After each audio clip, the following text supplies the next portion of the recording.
Hello everyone, and welcome back to our channel.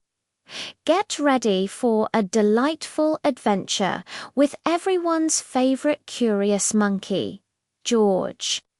Today, we're diving into a full episode titled The Case of the Missing Cookbook. It's a real head-scratcher, and George is right in the middle of it. Our story begins in the kitchen, a place filled with wonderful smells and exciting gadgets. Chef Peschetti is about to create his masterpiece, a special lasagna, for a very important food critic. He reaches for his most prized possession, the cookbook that holds all his family's secret recipes. But it's gone, vanished, poof. Chef Peschetti is heartbroken. That cookbook is more than just recipes. It's a treasure passed down through generations. Who could have taken it? The man with the yellow hat and George are on the scene, and George, with his sharp eyes and even sharper curiosity, decides he's the perfect monkey for the job. It's time to become a detective. Detective George puts on his thinking cap. He starts by looking for clues. Where does one start when a cookbook goes missing? George thinks back. He remembers seeing lots of people come and go from the restaurant that day. Could one of them have accidentally picked it up? He retraces the chef's steps, sniffing around the kitchen, peering under tables, and checking every nook and cranny. He notices a trail of flour, almost like tiny footprints. Interesting.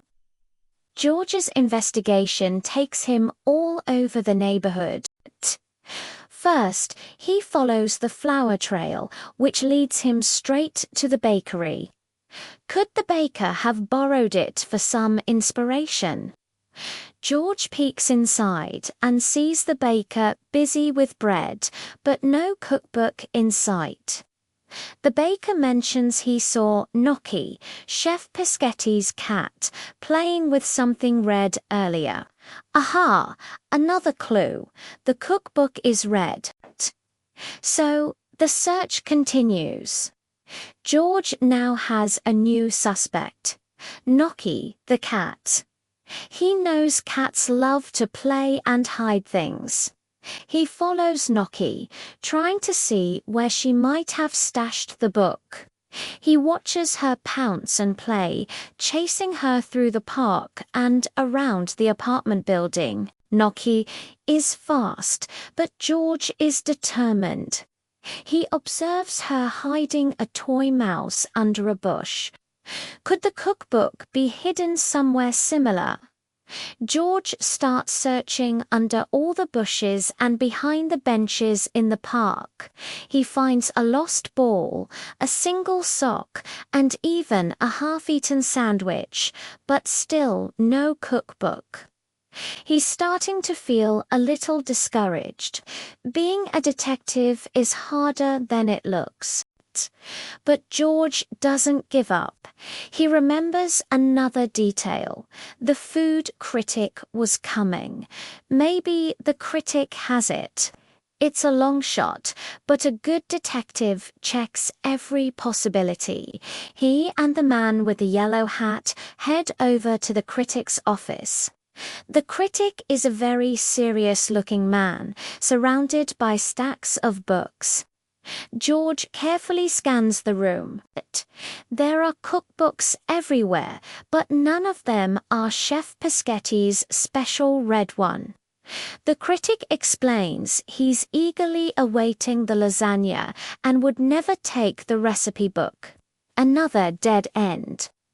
But he does mention seeing the mail carrier with a large stack of packages. Could the cookbook have gotten mixed up with the mail? It's a brilliant thought. George rushes to find the mail carrier. He sees her down the street, her bag full of letters and packages. George, with his curious nature, tries to peek into her mailbag. He points and chatters, trying to explain the situation in his own monkey way. The mail carrier is confused at first, but with help from the man with the yellow hat, she understands. They look through the mail, but the cookbook isn't there. George is back to square one. He sits down to think, really think.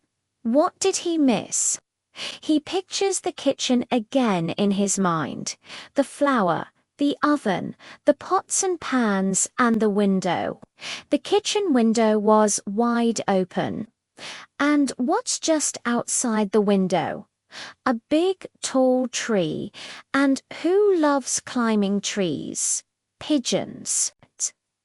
George remembers seeing pigeons on the windowsill that morning. They were pecking at some breadcrumbs. The cookbook was red and shiny. Maybe a pigeon thought it was something interesting and knocked it out the window. It's his best lead yet. He scrambles up the tree, branch by branch, his eyes peeled. He climbs higher and higher, looking into every nook and nest. And then he sees it. Tucked away in a large pigeon's nest, nestled among twigs and leaves, is a flash of red. It's the cookbook. It's safe. A pigeon must have accidentally knocked it from the windowsill, and it landed right here. Mystery solved. George carefully retrieves the book, holding it tightly. He scurries down the tree and races back to the restaurant, chattering excitedly. He presents the cookbook to Chef Peschetti. The chef is overjoyed. He gives George a huge hug. He had been so worried. Now he can finally make his special lasagna for the food critic. The day is saved, all thanks to the brilliant detective work of Curious George. What a fantastic adventure! George showed us that with a little curiosity, persistence, and by paying attention to the small details, you can solve any mystery. He never gave up, even when the clues led to dead ends. Thank you so much for joining us for this wonderful story. If you enjoyed following Detective George on his case, please give this video a big thumbs up and do not forget to subscribe to our channel for more amazing adventures. We love sharing these stories with you. See you next time. Bye for now.